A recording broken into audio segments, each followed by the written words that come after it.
Hi guys, welcome to Varsity Vibe Street Radio. Please make sure you like, comment and subscribe to our YouTube channel, and also follow us on all our social media pages. It's Varsity Vibe Street Radio. Thank you.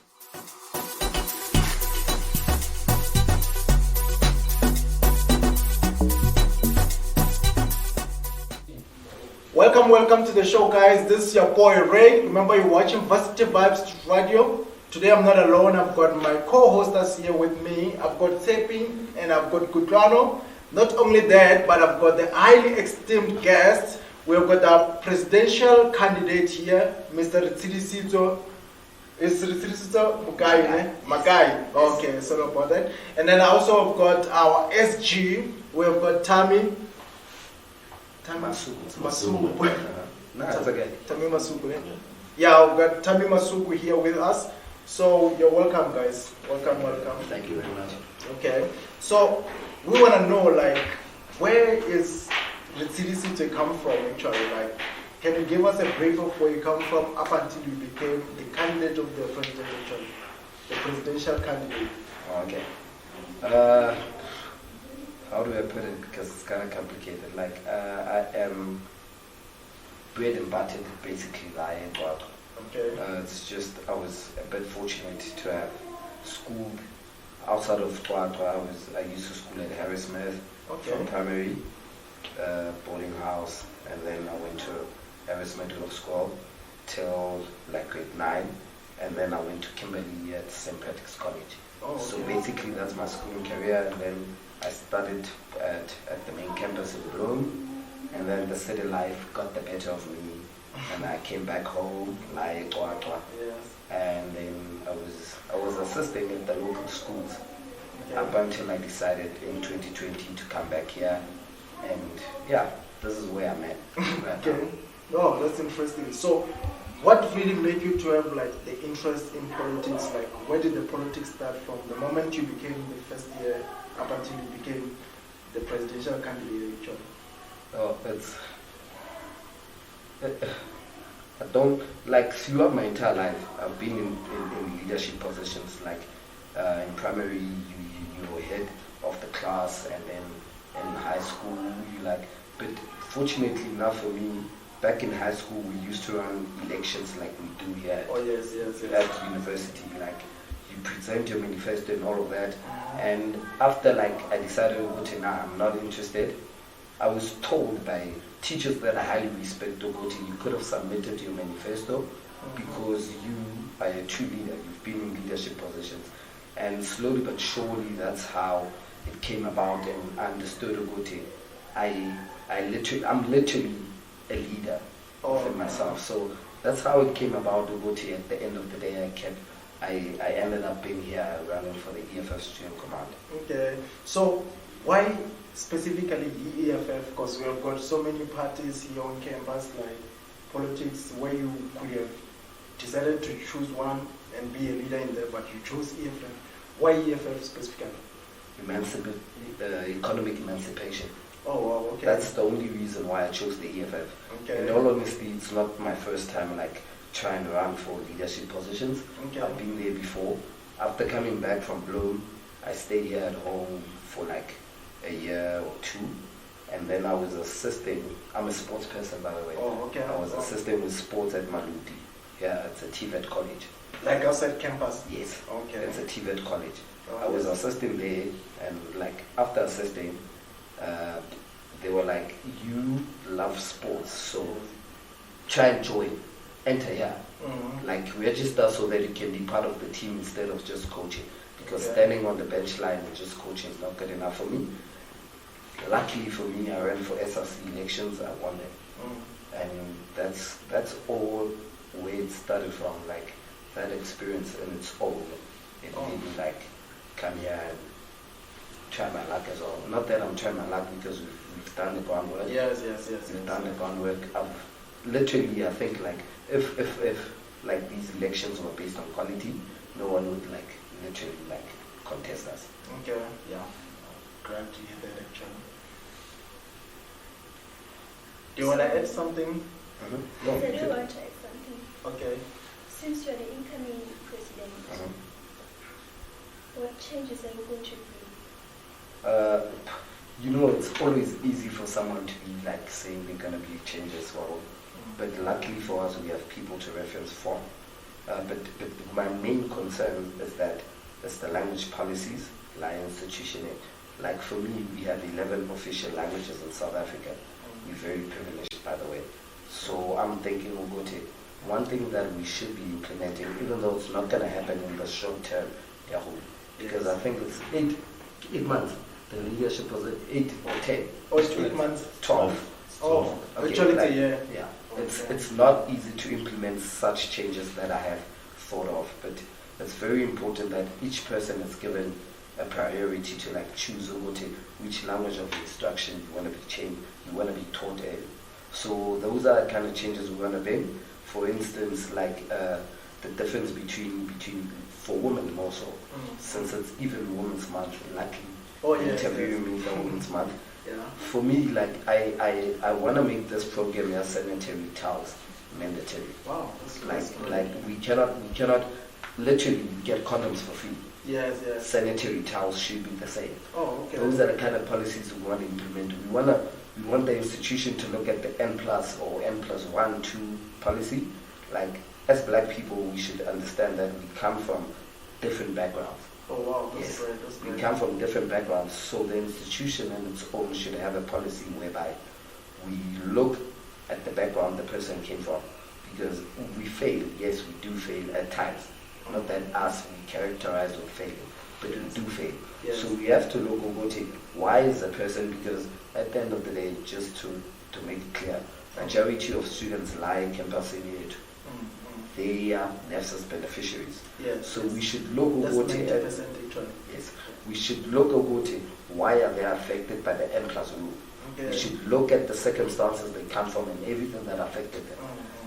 And based on that, we should tell the institution, we should implement a policy whereby we tell the institution we should fund this person based on the unforeseen circumstances. Because we get into a situation at times where we just can't control it. And it affects us academically. So the institution should have a policy in place looking at the needs of the students. Because I was as the EFF student command, the institution should implement a policy that caters for the needs of the student. Yes. So we should look at the kind of students we're catering for and look at the background. And only then can you tell this person is failing based on 1, 2, 3. And based on that, we could then say, let's fund it. Wow. Because the N+ rule, it's very complicated. I'm not going to lie, because we are faced with circumstances at times that we cannot control. They are beyond our control. So the institution itself should have a policy in place that says, look, apply, tell us why you are now affected by the N+, rule, and then let's see how we can assist you. Yes. Those are the kind of policies we're looking at. And that would be great. I like the fact that you're going to be supplying free sanitaries actually. Sure. So we're going to go to a break actually, and coming back, we're going to continue with our guest here, having the conversation about the future implementations actually, which are going to be taken by EFF leadership. Stay tuned.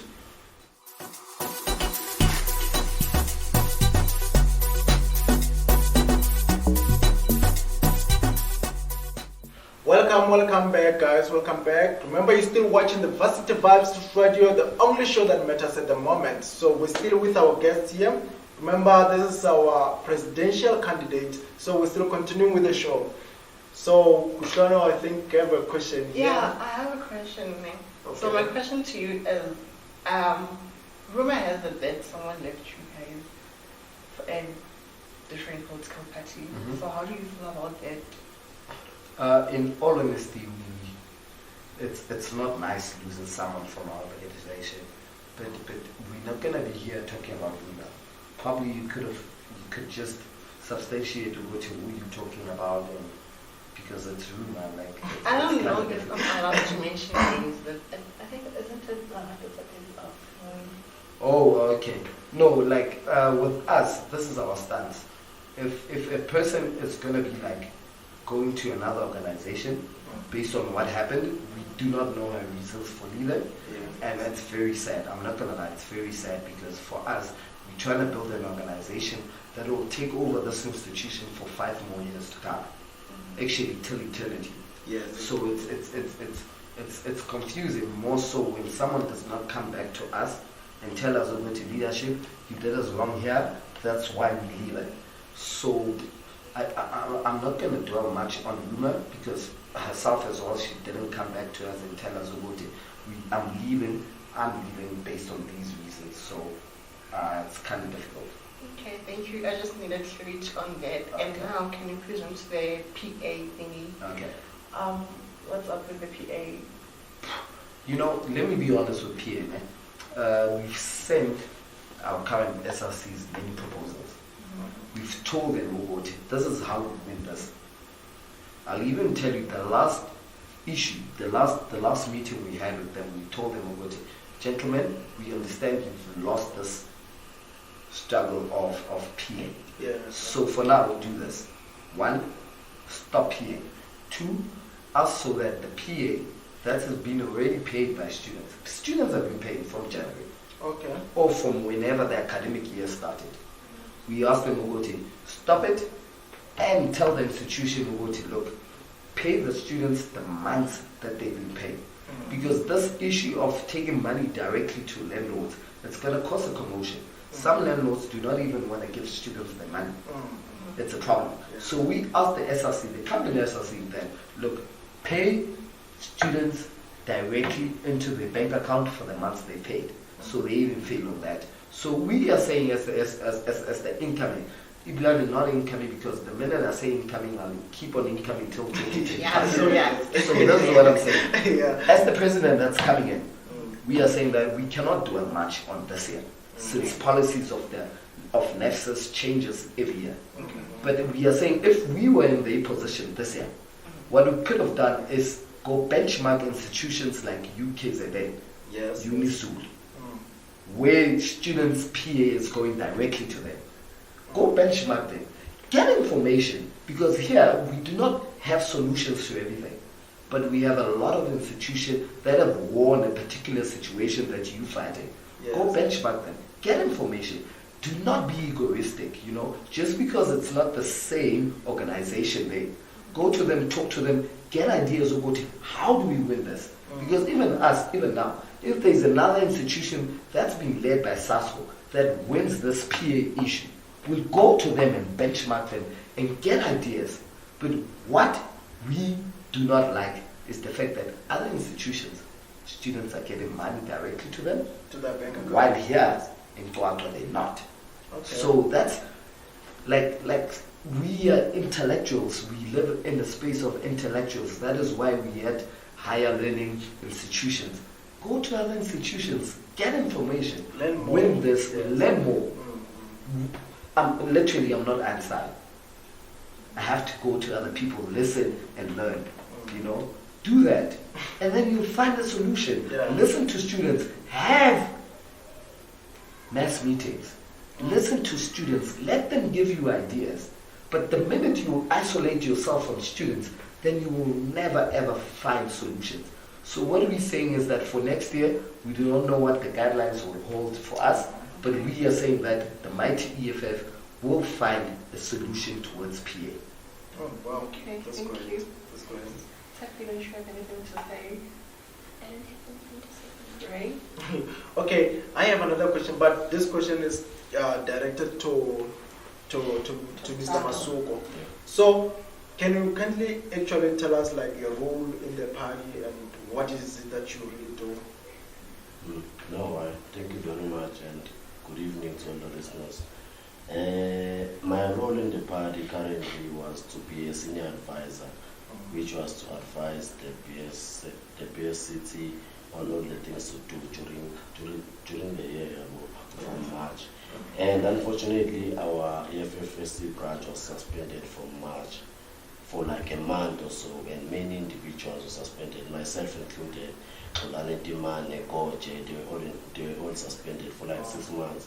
So I had to like advise them on how to deal with the suspension, and also the branch. This president candidate was our chairperson at the time.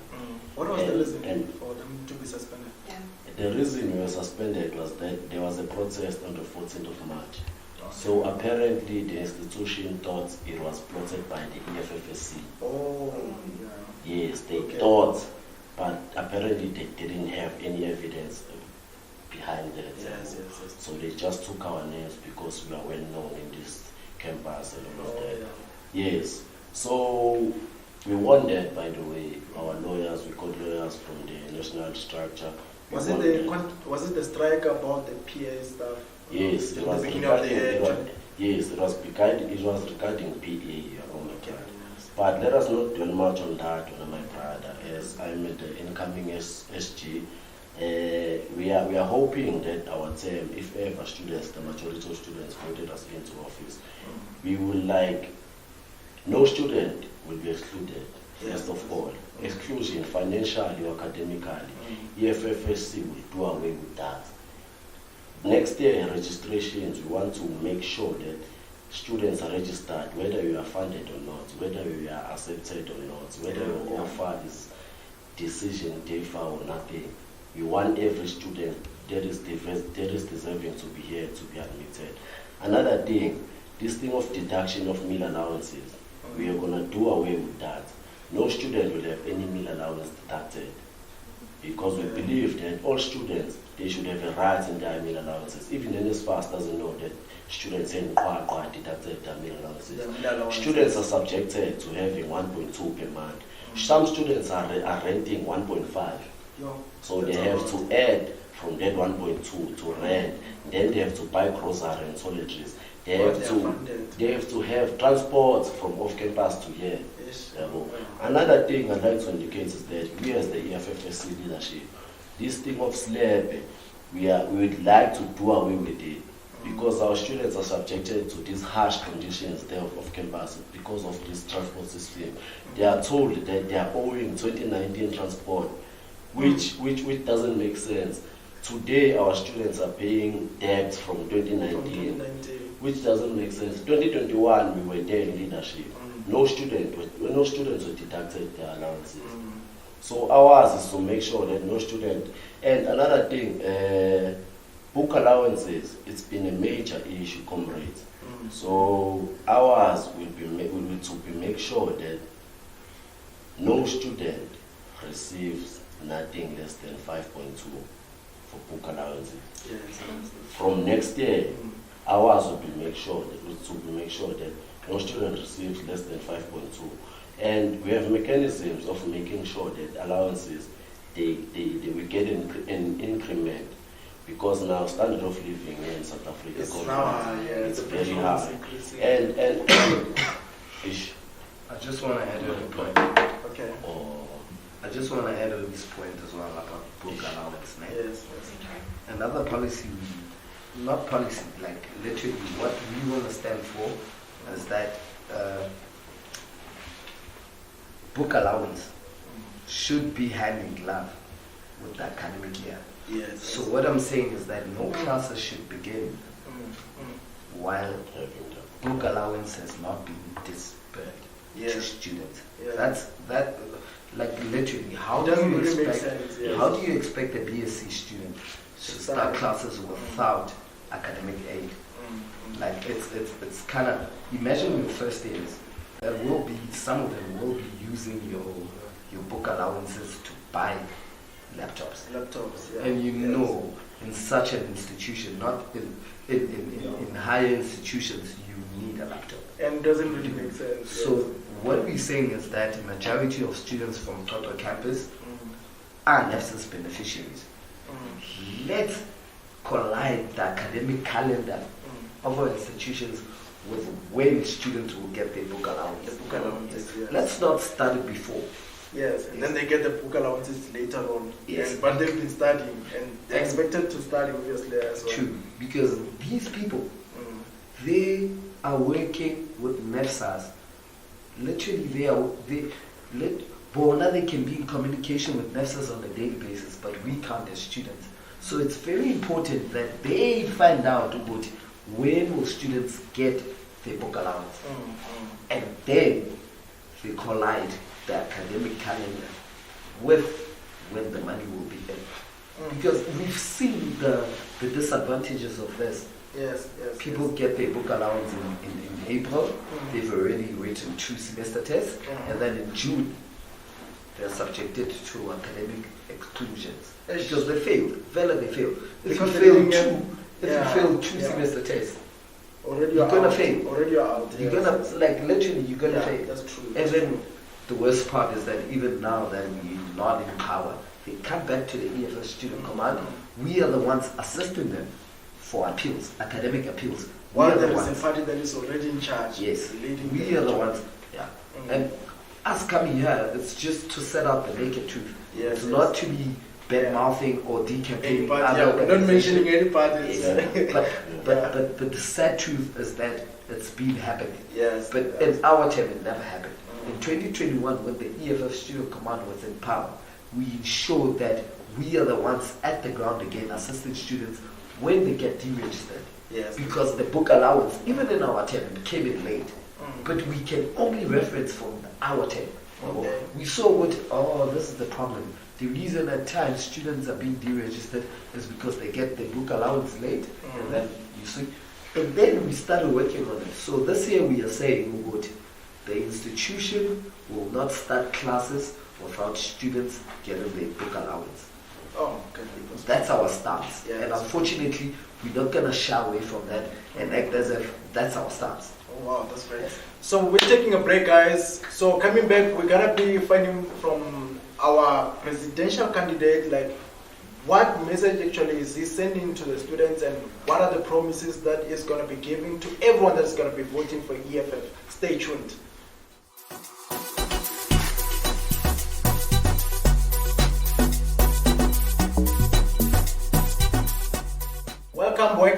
Welcome back, guys. Remember, you're still on the show that matters the most in the moment. So guys, I'm still with the presidential candidate of EFF. So we're gonna find out, like, what is the message that is gonna be given to everyone that is gonna be putting their vote actually to EFF. You understand? So also, what is it that he's gonna be promising to everyone that is gonna be voting for EFF? Seems like EFF has got so much to give this year actually. Okay, over to you, Mr. President. Okay, thank you very much once again. You the presenter, right? I just want to correct him, Ogoti. We don't make promises, we make commitments. Oh, okay. As the EFF like that. we make commitments. What time is it? Can I just get the time? Okay, now it's 10 to 10 to? 10 to 8. 10 to 8. Yes. Majority of students have already voted. Yes. So there's nothing much I can say apart from the fact they are voting. We've been on the ground throughout. Myself, this is my 3rd year. So from 2020, I've been here doing the same thing over and over and over again. Assisting students when there's deregistration, assisting students when they are financially excluded, when they are academically excluded with their appeals. And what we're saying is that students should value. It's like this year, we've suffered so much. Yeah, it's not even up for discussion. Please do invest your votes in us. And what we promise you, what we can give you is an accountable leadership. We're not saying we're going to champion every situation, but we're saying when our backs are against the wall, we come back to students and ask them for suggestions on how to solve situations, because at the end of the day, like I had mentioned earlier, this is a space of intellect. Yes, yes. No one would have been here if you didn't qualify. Exactly. So we are saying what the people that are here should give us the mandate. And when you come up with problems, do come up with suggestions. Ours is to ensure that we push and achieve whatever they've been given, they told us to do.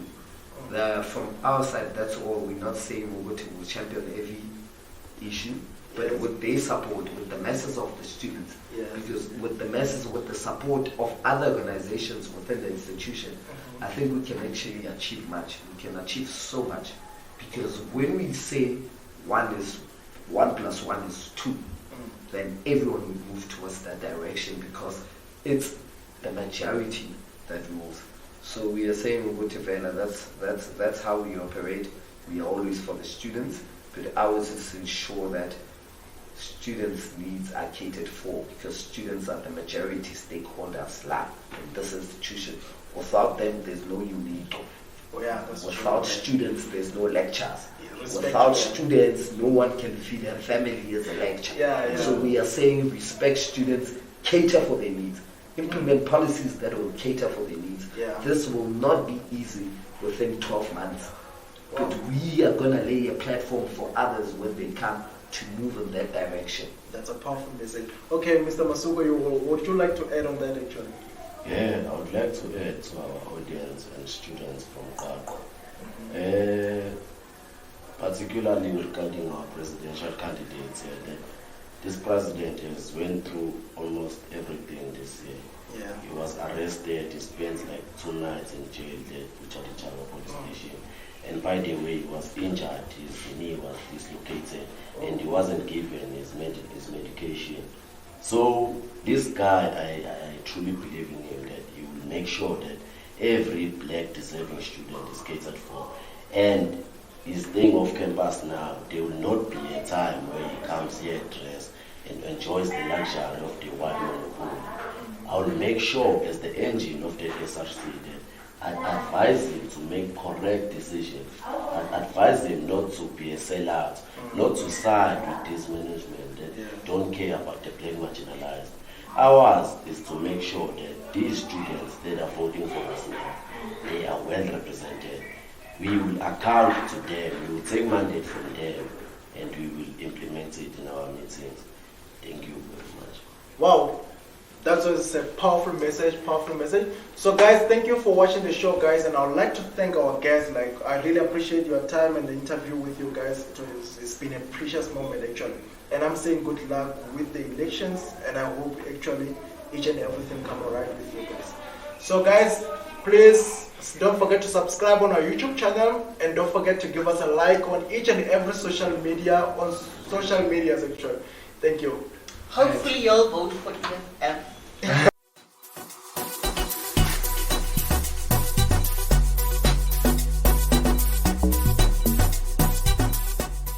So guys, that's all for today. Thank you for watching, and please do not forget to like and subscribe on all our social media platforms. See ya next time.